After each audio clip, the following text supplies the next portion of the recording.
சாய்ராம் ஜெய் சாய்ராம். சாய் பிள்ளைகளுக்கு அனைவருக்கும் அன்பு வணக்கங்கள். என் அன்பு பிள்ளையே, நீ மிகவும் உயிராக நேசித்த உறவு ஒன்று இப்போது உன்னை தேடி வந்து கொண்டே இருக்கின்றது.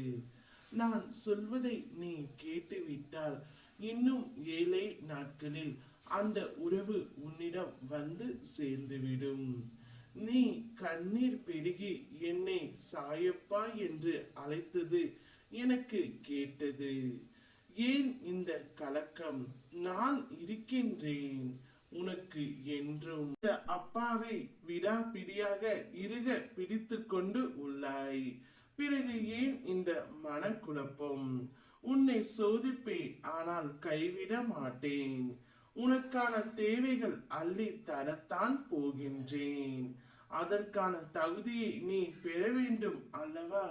அதான் இந்த பரீட்சைகள். மனம் கலங்காதே, எல்லாம் அப்பாவின் லீலைகள் தான் என்பதை உணர்ந்து அமைதி கொள். நீ இப்பொழுது நேசித்த உறவை பிரிந்து இருப்பதால் மிகவும் வருந்தி கொண்டும் மிகவும் அவரை நினைத்து கொண்டும் இருக்கின்றாய். கவலைப்படாதே, நீ மிகவும் நேசித்த உறவு ஒன்று தானாகவே இப்பொழுது உன்னிடம் வரப்போகின்றது.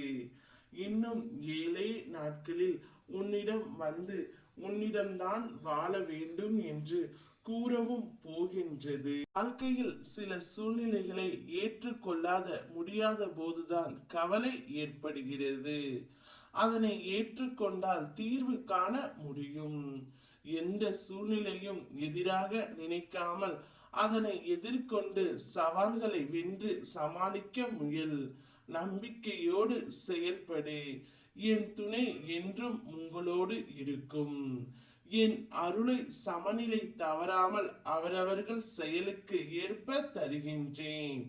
உங்கள் எண்ணம் சொல் செயலுக்கு ஏற்ப அது எப்படி மாறுபடுகிறது என்பதை கூட நீ இப்போது என்ன மனநிலையில் இருக்கிறீர்களோ அப்படியே புரிந்து கொள்கிறீர்கள்.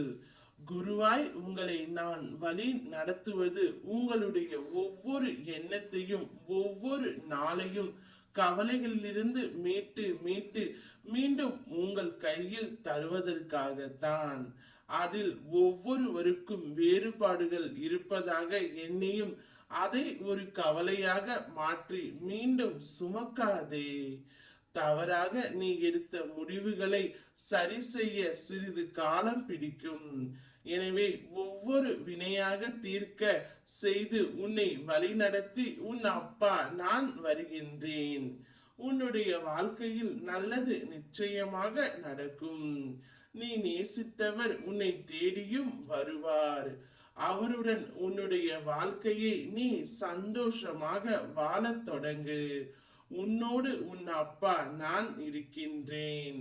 ஓம் சாய்ராம் ஜெய் சாய்ராம்.